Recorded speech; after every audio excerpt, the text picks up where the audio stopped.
मुख्यमंत्री पुष्कर सिंह धामी ने आज प्रधानमंत्री नरेंद्र मोदी के लोकप्रिय रेडियो कार्यक्रम मन की बात का श्रवण किया। इस दौरान उनके साथ भाजपा विधायक विनोद चौधरी भी मौजूद रहे। कार्यक्रम में जनप्रतिनिधियों और कार्यकर्ताओं ने सामूहिक रूप से भाग लिया और प्रधानमंत्री नरेंद्र मोदी के विचारों को ध्यानपूर्वक सुना। मन की बात कार्यक्रम के जरिए समाज के विभिन्न विषयों पर दिए गए संदेशों को आत्मसात करने पर जोर दिया गया।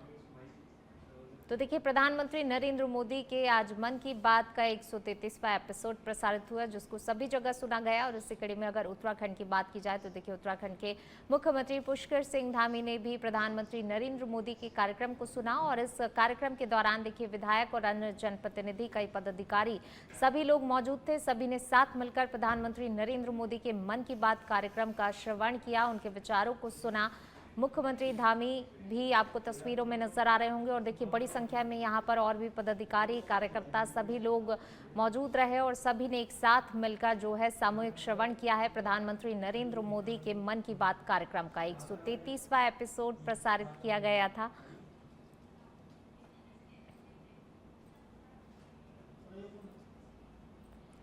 चलिए बढ़ते हैं आगे, बात अगली खबर की। केदारनाथ धाम यात्रा को सुगम और आधुनिक बनाने की दिशा में राज्य सरकार की पहल एक बार फिर सफल साबित हुई है। 22 अप्रैल से 15 जून 2026 तक संचालित होने वाली केदारनाथ हेली शटल सेवा की ऑनलाइन बुकिंग ने रिकॉर्ड समय में पूरा लक्ष्य हासिल कर लिया है। 15 अप्रैल को शाम 6 बजे पोर्टल खुलते ही महज 1.5 घंटे में 31,450 सीटें पूरी तरह बुक हो गईं। इस दौरान 6:10 से लेकर 6:32 तक सबसे अधिक बुकिंग दर्ज की गई है। आंकड़ों के अनुसार 51% यात्रियों ने स्वयं ही ऑनलाइन बुकिंग की, जबकि शेष अन्य माध्यमों से हुई है। उत्तराखंड पर्यटन के टूरिस्ट हेल्पलाइन कॉल सेंटर द्वारा की गई 565 रैंडम कॉल्स के विश्लेषण में पाया गया कि करीब 51% बुकिंग स्वयं यात्रियों ने की है, जो कि डिजिटल सशक्तिकरण की ओर बड़ा संकेत है। वहीं व्यवस्था को सुव्यवस्थित बनाए रखने के लिए प्रति यूजर अधिकतम 2 बुकिंग और 12 सीटों की सीमा तय की गई है, जिससे कि अधिक से अधिक श्रद्धालुओं को अवसर मिल सके। विधायक आशा नौटियाल ने इस व्यवस्था की सराहना करते हुए कहा कि राज्य सरकार ने हेली शटल सेवा को पारदर्शी, सरल और सुरक्षित बनाने का जो प्रयास किया है वह सराहनीय है। इससे देश भर से आने वाले श्रद्धालुओं को बड़ी सुविधा मिली है और यात्रा अनुभव बेहतर हुआ है। हेली सेवाएं 8 कंपनियां वहां पे शुरू हो गई हैं और वहां पे पर्याप्त सुविधाएं हैं। 8 कंपनियों के माध्यम से श्रद्धालुगण ऑनलाइन बुकिंग कर रहे हैं और केदार धाम की यात्रा कर रहे हैं। मेरा सभी श्रद्धालुगणों से ये भी अपील है कि बहुत सारे फ्रॉड भी हो रहे हैं, तो आप पहले सही जानकारी लीजिए कि आपको किस कंपनी के माध्यम से जाना है। जो भी आपकी बुकिंग कई बार फर्जी आईडी बना करके भी लोग हेली कंपनियों के साथ का नाम दे करके फ्रॉड कर देते हैं और यात्री को पता नहीं चलता। जब वो यहाँ आते हैं तो उन्हें पता चलता कि उनकी तो टिकट ही नहीं बनी।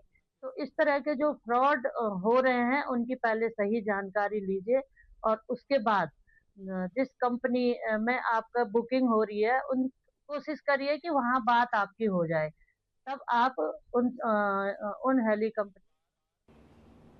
देहरादून के आईटी पार्क स्थित एटीएस कॉलोनी में निवासियों ने बिल्डर पुनीत अग्रवाल के खिलाफ गेट पर जोरदार धरना प्रदर्शन किया। कॉलोनी वासियों का आरोप है कि बिल्डर लंबे समय से उनके साथ अभद्रता, गाली गलौज और मारपीट जैसी घटनाएं करता आ रहा है। इस संबंध में पहले पुलिस में शिकायत दर्ज कराई गई और मुकदमा भी दर्ज कराया जा चुका है, लेकिन इसके बावजूद भी घटनाएं रुकने का नाम नहीं ले रही हैं। प्रदर्शनकारियों का कहना है कि समय समय पर फिर से विवाद की स्थिति उत्पन्न हो जाती है, जिससे कि कॉलोनी में असुरक्षा का माहौल बना रहता है। लोगों ने प्रशासन से मांग की है कि मामले में सख्त से सख्त कार्रवाई कर स्थायी समाधान किया जाए, ताकि कॉलोनी में शांति व्यवस्था बनी रहे।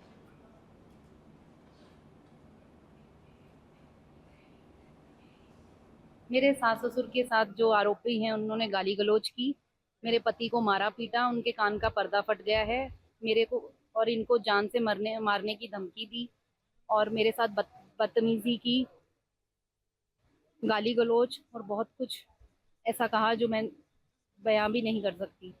ये सब होने के पश्चात मैं बस इसीलिए हम लोग ये प्रदर्शन कर रहे हैं ताकि हमें न्याय मिल सके, हम एक सुरक्षित समाज में रह सकें जहां स्त्री, छोटे बच्चे, सीनियर सिटीजन। पुनीत अग्रवाल जी यहाँ पे एक आतंक का माहौल उन्होंने बना के रखा है। अभी 13 अप्रैल को जो है डीआरडीओ के सीनियर साइंटिस्ट हैं अनुज शर्मा, उनकी पत्नी भी डीआरडीओ में साइंटिस्ट हैं, दोनों लोगों को बुरी तरीके से मारा। अनुज शर्मा जी के कान का पर्दा फट गया, उनकी पत्नी को जो है हाथ पकड़ के अंदर घसीट रहे थे, उनके कपड़े फट गए, उनके संग बड़ी बदसलूकी की। उन्होंने एक आतंक का माहौल बना के यहाँ पे रखा हुआ है। इसके पहले दिसंबर में मेरे ऊपर हमला किया था, उसके पहले दिवाली में बच्चे पटाखा छुड़ा रहे थे तो उन पे पिस्टल बोल्ट करके दौड़ाए थे। 2023 में भी ऐसे ही उन्होंने किया था, बच्चों पे पिस्टल तानी थी पटाखा छुड़ाने में। कुछ बच्चे छोटे थे, 5-7 साल के बच्चे थे, 2-3 उनको पकड़ लिया, उनको किसी का बाल हिलाया, किसी का गला पकड़ के टांगा। तो पुलिस कार्रवाई कर रही है। वो मेरा मेडिकल वगैरह मैंने उनको सबमिट किया हुआ है, अब वो सप्लीमेंट्री रिपोर्ट की वेट कर रहा हूँ मैं, तो उसके हिसाब से शायद कुछ धाराएं बढ़ाई जा सकती है, क्योंकि मेरा ये जो कान का पर्दा है उसमें आया है मेडिकल में। आज धरने पे भी आप लोग बैठे हो तो? हाँ जी। पुलिस कार्रवाई कर रही है? हाँ जी। धरना किस बात का है? धरना हम ये चाहते हैं क्योंकि इसकी ये पहली घटना नहीं है, ये लगातार बार बार ऐसा करता जा रहा है, तो इसके खिलाफ कुछ पक्का कुछ होना चाहिए जिससे ये समाज। चलिए बढ़ेंगे आगे बात अगली खबर की। देहरादून से खबर जो है, एसएसपी के निर्देश पर चलाए जा रहे ऑपरेशन प्रहार के तहत पुलिस ने बड़ी कार्रवाई को अंजाम दिया है। थाना बसंत विहार क्षेत्र के हरवंश वाला बैरियर पर चेकिंग के दौरान बिना नंबर प्लेट स्कूटी सवार 2 संदिग्धों ने रुकने के बजाय भागने का प्रयास किया। वहीं पुलिस द्वारा पीछा करने पर बदमाशों ने टीम पर फायरिंग कर दी। जवाबी कार्रवाई में पुलिस ने दोनों ही आरोपियों को गिरफ्तार कर लिया, जिसमें से एक बदमाश घायल हो गया। वहीं मौके पर 2 देसी तमंचे, जिंदा और खोखा कारतूस और स्कूटी बरामद हुई है। पकड़े गए बदमाश पश्चिमी उत्तर प्रदेश के शातिर अपराधी बताए जा रहे हैं, जिन पर कई बड़े मुकदमे दर्ज हैं। फिलहाल पुलिस इस पूरे मामले की जांच पड़ताल में जुट गई है।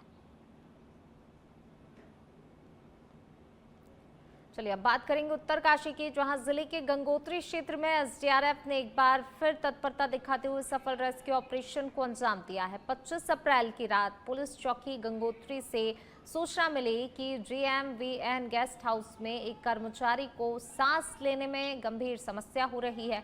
सूचना पर उप निरीक्षक आशुतोष चौहान के नेतृत्व में एसडीआरएफ टीम तत्काल मौके के लिए रवाना हुई। टीम ने भोजवासा स्थित गेस्ट हाउस पहुंचकर लगभग 50 वर्षीय प्रबंधक कैलाश रावत को अचेत अवस्था में पाया। कठिन और दुर्गम पैदल मार्ग होने के बावजूद भी टीम ने उन्हें सुरक्षित निकालकर प्राथमिक स्वास्थ्य केंद्र गंगोत्री पहुंचाया, जहां पर उनका उपचार जारी है। देहरादून के डोईवाला क्षेत्र में कोतवाली पुलिस द्वारा सार्वजनिक स्थानों, सड़क किनारे और वाहनों में शराब पीने और पिलाने वालों के खिलाफ विशेष चेकिंग अभियान चलाया गया। इस दौरान पुलिस ने 14 व्यक्तियों को मौके से पकड़कर थाने लाया और पूछताछ की गई। पूछताछ के बाद उन्हें सख्त हिदायत देकर छोड़ा भी गया। सभी के खिलाफ पुलिस अधिनियम के तहत चालान कर जुर्माना भी वसूला गया।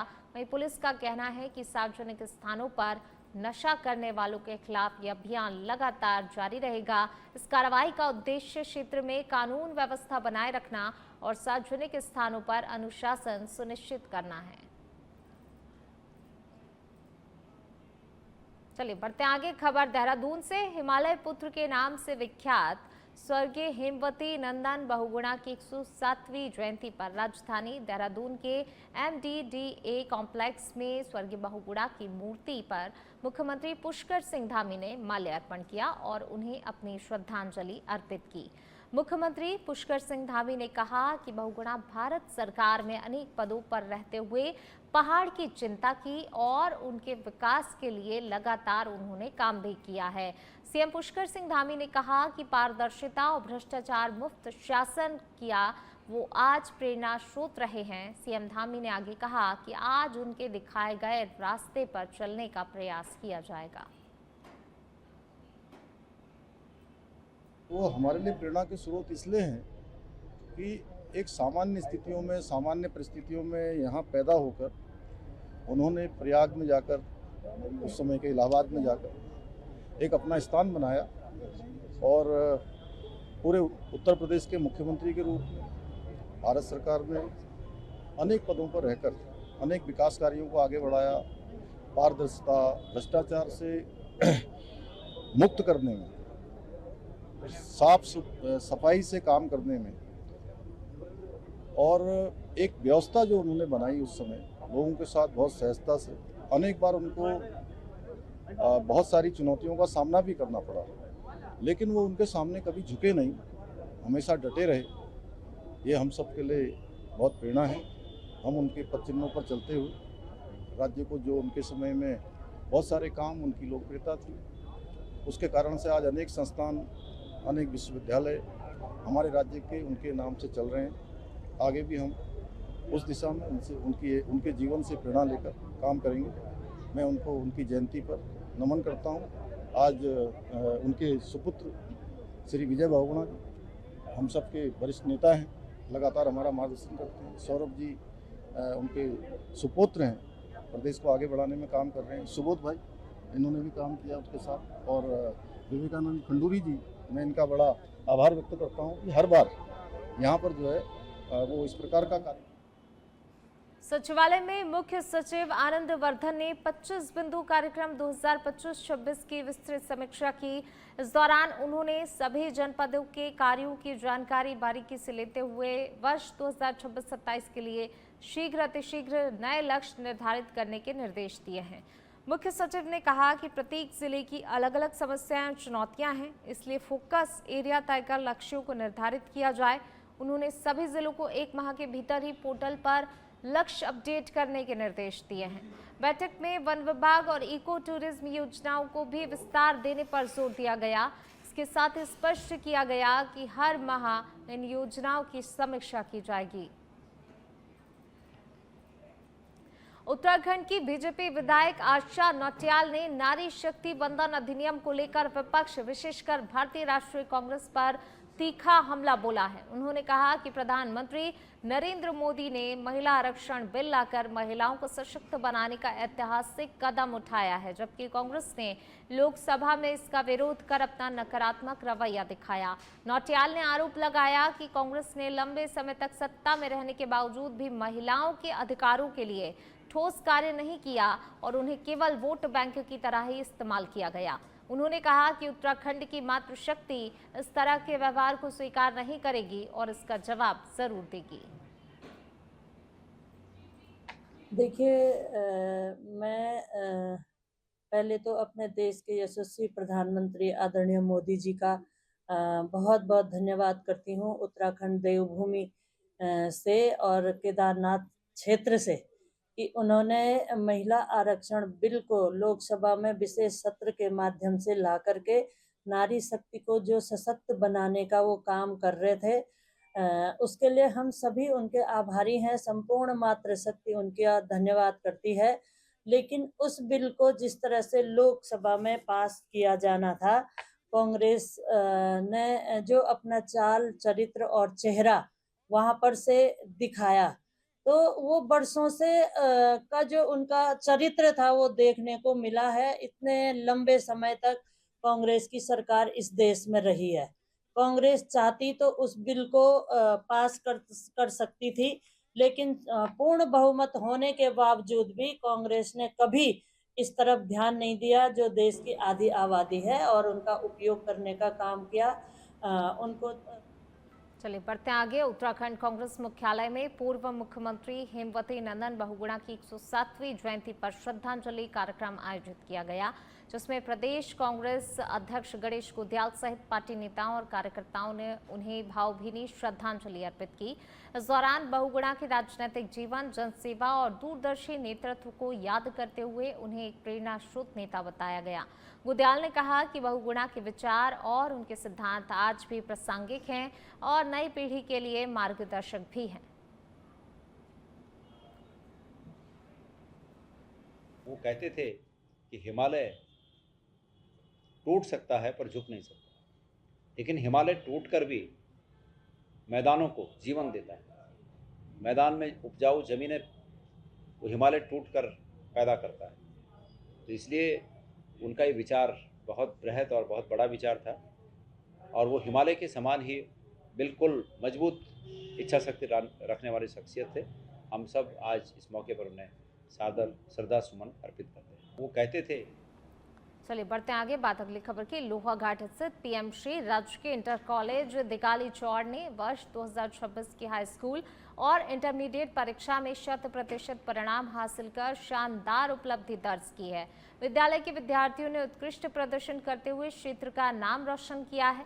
इंटरमीडिएट की छात्रा हेमा नायक ने 462 अंक प्राप्त कर जनपद में छठा और राज्य में 25वां स्थान हासिल किया है। तो वहीं तनुजा उप्रेती, ऐश्वर्या उप्रेती, आदित्य सिंह बोरा और प्रिया सहित कई विद्यार्थियों ने भी अपना उत्कृष्ट प्रदर्शन किया और उत्कृष्ट अंक प्राप्त किए। हाई स्कूल में निधि रावत, उषा यतिन जोशी और अन्य विद्यार्थियों ने भी शानदार प्रदर्शन किया है। कुल 68 हाई स्कूल छात्रों में से 36 और 84 इंटरमीडिएट छात्रों में से 74 ने प्रथम श्रेणी में परीक्षा उत्तीर्ण की है। इस सफलता पर विद्यालय प्रशासन और शिक्षकों ने छात्रों को मिठाई खिलाकर बधाई दी और अग्रिम भविष्य के लिए शुभकामनाएं भी दी। देहरादून में चारधाम यात्रा को लेकर सोशल मीडिया पर फैल रहे भ्रामक वीडियो पर प्रशासन ने सख्त रुख अपनाया है। इसी क्रम में जनपद रुद्रप्रयाग के थाना सोनप्रयाग में एक और प्राथमिकी दर्ज की गई है। Instagram ID the curly poet से एक वीडियो वायरल हुआ था जिसमें कि केदारनाथ धाम की व्यवस्थाओं और वीआईपी प्रोटोकॉल को लेकर गलत और भ्रामक दावे किए गए थे। प्रशासन ने इन आरोपों को पूरी तरह से निराधार बताया है और कहा है कि वास्तविक घटना में एक श्रद्धालु की तबीयत बिगड़ने पर उन्हें तत्कालीन स्वास्थ्य केंद्र पहुंचाया गया था, जहां पर उन्हें मृत घोषित किया गया। इसके बाद शव को हेलीकॉप्टर से गुप्तकाशी भेजा गया। मुख्यमंत्री पुष्कर सिंह धामी के निर्देश पर प्रशासन ने स्पष्ट किया कि यात्रा से जुड़ी अफवाह फैलाने वालों पर सख्त कानूनी कार्रवाई की जाएगी और सोशल मीडिया की लगातार निगरानी भी की जा रही है। कई बार हमने देखे कि मतलब वो श्रद्धा का केंद्र है, वह श्रद्धा के भाव से ही जाना चाहिए। तो ये ठीक है, आप अपने लिए वीडियो बना रहे हो, वो अच्छी बात है, लेकिन वहां पर भ्रामक प्रचार प्रसार करके, वो विश्व के दर्शन का केंद्र है, वहां पे विश्व के लोग आते हैं श्रद्धा के भाव से, और छोटी छोटी चीजों को लेकर इस 35,000 की संख्या जब पहले दिन ही वहां पहुंची है, उसके बाद लगातार यात्रियों की संख्या बढ़ रही है। तो जो वीडियो बन रहे हैं छोटी छोटी व्यवस्थाओं के लिए, वहां पर थोड़ा कभी हमारा प्रशासन होता है जो व्यवस्थाओं को चुस्त और दुरुस्त करता है, उन व्यवस्थाओं में भी व्यवधान करने का काम जो करता है, तो लगता है कि वो श्रद्धा के भाव से जा रहा है या खाली रील बनाने के लिए जा रहा है। तो ये मंदिर समिति ने भी तय किया था कि वहां पर किसी प्रकार की उस आंगन में किसी प्रकार का जो परिसर है भगवान केदार बाबा का, उसमें किसी प्रकार की रील नहीं बननी चाहिए। उस पर प्रतिबंध लगाने का भी काम प्रशासन ने किया। रुड़की के भगवानपुर कोतवाली क्षेत्र के सिसौना गांव में स्थित सियान हेल्थ केयर लिमिटेड कंपनी के सैकड़ों कर्मचारियों ने सैलरी बढ़ाने की मांग को लेकर कंपनी के बाहर धरना प्रदर्शन शुरू कर दिया है। कर्मचारियों ने कंपनी प्रबंधन के खिलाफ नारेबाजी करते हुए आरोप लगाया कि पहले वेतन वृद्धि का लिखित आश्वासन दिया गया था, लेकिन अब उसे लागू नहीं किया जा रहा है। वहीं प्रदर्शनकारियों ने ये भी आरोप लगाया कि कंपनी के सुरक्षा कर्मियों द्वारा उन्हें धमकाया गया, जिसके संबंध में पुलिस को तहरीर देकर कार्रवाई की मांग की गई है। कर्मचारियों ने चेतावनी दी है कि जब तक उनकी मांगें पूरी नहीं होती हैं, धरना और आंदोलन जारी रहेगा। ये सियान हेल्थ फार्म है, गाँव सिसोना, रुड़की में है ये, और मैं पिछले 10 साल से यहाँ काम करता हूँ और मैं एक यहाँ पे ऑपरेटर की जॉब पे हूँ। हमारी कंपनी पिछले साल एनसीईआरटी के अंदर चली गई थी। एक साल एनसीईआरटी चलने के बाद तो नया मैनेजमेंट आया। नया मैनेजमेंट के सामने और सीईओ साहब जो हमारे ऑफिस खड़े थे, उनके सामने हमारी बात हुई कि हमने बोला कि भाई जैसे आप नए मालिक हो या तो हमारा हिसाब करो, जो फाइनल करो, और आप भाई नई जो दिखाओ। तो मैनेजमेंट कहता है कि नहीं, आप ऐसे ही काम करो जैसे आप करते आ रहे हो। कंपनी का नाम है सर सियान हेल्थ केयर और मैं इस कंपनी में सर ऑफिसर हूँ। मुझे लगभग 3.5 साल हो इस कंपनी के, मैं कार्य करता हूँ। इस कंपनी में हर साल इंक्रीमेंट करते हैं और अब के साल नए मालिक के पास कंपनी गई है, उस मालिक ने हमें साफ साफ मना कर दिया है कि आपका इंक्रीमेंट नहीं होगा। उस अपनी मांग को लेते हुए हमने हड़ताल किया। तो उस हड़ताल के दौरान हमें कल तो अंदर ही हड़ताल करने के लिए अवसर दिया उन्होंने, लेकिन आज गनमैन के थ्रू हमें बाहर निकाल दिया गया है। केदारनाथ धाम यात्रा को सुगम और सुरक्षित बनाने के लिए प्रशासन पूरी तरह से अलर्ट है। इसी क्रम में जिलाधिकारी रुद्रप्रयाग विशाल मिश्रा और पुलिस अधीक्षक निहारिका तोमर ने संयुक्त रूप से धाम की व्यवस्थाओं का स्थलीय निरीक्षण किया और वहीं सुरक्षा के व्यापक इंतजाम किए गए हैं, जिनमें कि पर्याप्त पुलिस बल के साथ पीएसी और केंद्रीय अर्धसैनिक बलों की तैनाती शामिल है। आपात स्थितियों से निपटने के लिए फायर सर्विस, एसडीआरएफ और एनडीआरएफ की टीमें भी मुस्तैद हैं। तो वहीं एटीएस और बीडीएस द्वारा लगातार सघन चेकिंग अभियान चलाया जा रहा है ताकि यात्रा के दौरान किसी भी प्रकार की सुरक्षा की चूक ना हो। श्री केदारनाथ धाम के कपाट 22 अप्रैल को सुबह 8 बजे खुले थे। हमारे द्वारा यहाँ पे समुचित मात्रा में पुलिस बल को व्यवस्थापित किया गया है। पुलिस बल के साथ साथ यहाँ पे पीएसी, सीएपीएफ की फोर्स तैनात है और साथ ही हमारी फायर, एसडीआरएफ की टीम्स हैं और हमारे एटीएस और जो हमारा बीडीएस है वो भी लगातार यहाँ पे सघन चेकिंग अभियान चलाए रहे। पहले दिन करीब 38,000 लोगों को यहाँ पर दर्शन कराया गया। दूसरे दिन भी 25,000 से ज्यादा लोग श्रद्धालु यहाँ पर दर्शन करके गए हैं। प्रातः 5 बजे से लगातार 12 बजे तक सभी लोगों को सुगम दर्शन कराए गए और आज तीसरा दिन है यहाँ पर आज सुबह प्रातः 5 बजे से लगातार दर्शन कराए गए हैं। पुलिस और प्रशासन दोनों मिलकर यहाँ पर लगातार निरीक्षण कर रहे हैं। मेयर और जिलाधिकारी महोदय द्वारा भी यहाँ पर पूरी टीम के साथ संयुक्त निरीक्षण किया गया ताकि किसी भी श्रद्धालु को यहाँ पर किसी भी प्रकार की समस्या का सामना ना करना पड़े।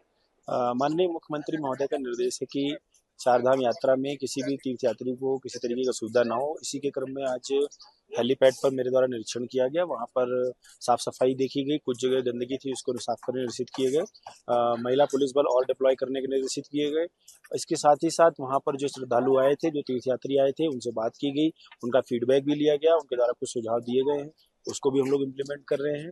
तो हेलीपैड पर केदारनाथ धाम में यात्रा व्यवस्थाओं को लेकर प्रशासन अलर्ट मोड पर है। जिलाधिकारी विशाल मिश्रा के नेतृत्व में पुलिस अधीक्षक सहित अधिकारियों ने मंदिर परिसर, आस्था पथ, टोकन काउंटर समेत कई प्रमुख स्थानों का व्यापक निरीक्षण किया है। इस दौरान स्वच्छता, पेयजल, आवास, शौचालय, खाद्य व्यवस्था, सुरक्षा और भीड़भाड़ प्रबंधन पर विशेष ध्यान दिया गया है। जिलाधिकारी ने स्पष्ट निर्देश दिए हैं कि श्रद्धालु की सुविधा ही सर्वोपरि है, किसी भी तरह की कोई लापरवाही बर्दाश्त नहीं होगी। इसके साथ ही यात्रियों से संवाद कर उनके सुझाव भी लिए गए हैं और मंदिर परिसर के आसपास जमी बर्फ को जल्दी हटाने के निर्देश दिए गए हैं। केदार सभा में भी सोशल मीडिया पर फैल रही भ्रामक खबरों से बचने की अपील की गई है। यहाँ पे जिलाधिकारी महोदय, एसडीएम साहब, मुखीमठ और पीडब्ल्यूडी एक्शन साहब सबके साथ हमने यहाँ पे श्री केदारनाथ धाम का निरीक्षण किया। लाइन पे जो तीर्थयात्री से उनसे मुलाकात की और सभी के दर्शन हो पा रहे हैं। और यहाँ पे जो है कि कुछ सोशल मीडिया पे ब्लॉगर के द्वारा, रील्स के द्वारा कुछ लोग अफवाहें जो फैला रहे हैं, क्योंकि ये सरासर कुछ गलत है। क्योंकि केदारनाथ की भौगोलिक परिस्थितियाँ बहुत विषम है। ऐसी परिस्थिति में यहाँ पे हर चीज़ का संकट ही रहता है। सब कपाट खुलते समय बिजली का हो, पानी का हो, तो सफाई का हो, सब उसी पे सब लोग जो सबका है कि अच्छे से सभी यहाँ पे तीर्थयात्रियों को दर्शन हो। देहरादून पुलिस कार्यालय में मानवता और कर्तव्य निष्ठा की मिसाल देखने को मिली है, जब 84 वर्षीय एक बुजुर्ग अपनी शिकायत लेकर एसएसपी कार्यालय पहुंचे, लेकिन चलने फिरने में असमर्थ होने के कारण वाहन में ही बैठे रहे। सूचना मिलते ही एसएसपी देहरादून स्वयं बाहर आकर बुजुर्ग से मिले, उनकी समस्याओं को ध्यानपूर्वक सुना और मौके पर ही समाधान की प्रक्रिया शुरू की। उन्होंने थानाध्यक्ष बसंत विहार को मामले की प्राथमिकता से जांच कर आरोपी के खिलाफ कड़ी कानूनी कार्रवाई के निर्देश दिए। इसके साथ ही पुलिस को समय समय पर बुजुर्ग के घर जाकर उनका हालचाल लेने के भी निर्देश दिए गए। बुजुर्ग ने पुलिस के संवेदनशील व्यवहार के लिए आभार जताया। उत्तराखंड विद्यालय शिक्षा परिषद ने हाई स्कूल और इंटरमीडिएट परीक्षा परिणाम घोषित कर दिए हैं, जिससे इस बार भी छात्राओं ने शानदार प्रदर्शन किया है। 12वीं में बागेश्वर की गीतिका पंत और उधम सिंह नगर की सुशीला मेहंदी रत्ता ने समान अंक प्राप्त कर संयुक्त रूप से प्रदेश में टॉप किया, तो वहीं ऋषिकेश के आर्यन ने दूसरा स्थान हासिल कर, जबकि हरिद्वार की वंशिका तीसरे स्थान पर रही। बोर्ड की मेरिट सूची में इस बार किसी एक जिले का दबदबा नहीं रहा और बागेश्वर, उधम सिंह नगर, देहरादून और हरिद्वार समेत कई जिलों के विद्यार्थियों ने जगह बनाकर उत्कृष्ट प्रदर्शन किया है। खबरों में आगे बढ़ेंगे, बात करेंगे हरिद्वार की, जहां श्यामपुर कांगड़ी क्षेत्र में बोरवेल खोदने के दौरान 1 वर्षीय व्यक्ति गड्ढे में गिरने से उसकी दर्दनाक मौत हो गई। आपदा नियंत्रण कक्ष से सूचना मिलने पर एसडीआरएफ की टीम, पोस्ट बादराबाद की टीम, उप निरीक्षक आशीष त्यागी के नेतृत्व में मौके पर पहुंची और एनडीआरएफ और फायर सर्विस के साथ संयुक्त सर्च ऑपरेशन शुरू किया गया। कठिन परिस्थितियों में चलाए गए रेस्क्यू ऑपरेशन के दौरान जेसीबी की मदद से गड्ढे में दबे व्यक्ति का शव बाहर निकाला गया और उसे पुलिस के सुपुर्द किया गया। मृतक की पहचान मनोहर निवासी ग्राम कांगड़ी के रूप में हुई है। चंपावत जिले के द्यूरी क्षेत्र में अवैध खनन के खिलाफ प्रशासन ने बड़ी कार्रवाई की। बड़ी कार्रवाई करते हुए माफिया पर सख्त प्रहार किया है। खनन विभाग और पुलिस की संयुक्त टीम ने अभियान चलाकर 8 से 10 स्थानों पर अवैध रूप से जमा खनिज के बड़े ढेरों को जेसीबी से नष्ट कर दिया। इसके साथ ही अवैध खनन के लिए बनाए गए कच्चे रास्तों को भी ध्वस्त किया गया है ताकि भविष्य में ऐसी गतिविधियों पर रोक लग सके। अधिकारियों ने क्षेत्र में निगरानी बढ़ाने के निर्देश दिए हैं और ग्रामीणों को पर्यावरणीय नुकसान के प्रति जागरूक भी किया। खनन अधिकारी ने साफ कहा कि जिले में अवैध खनन के खिलाफ जीरो टॉलरेंस नीति लागू है और आगे भी सख्त कार्रवाई जारी रहेगी।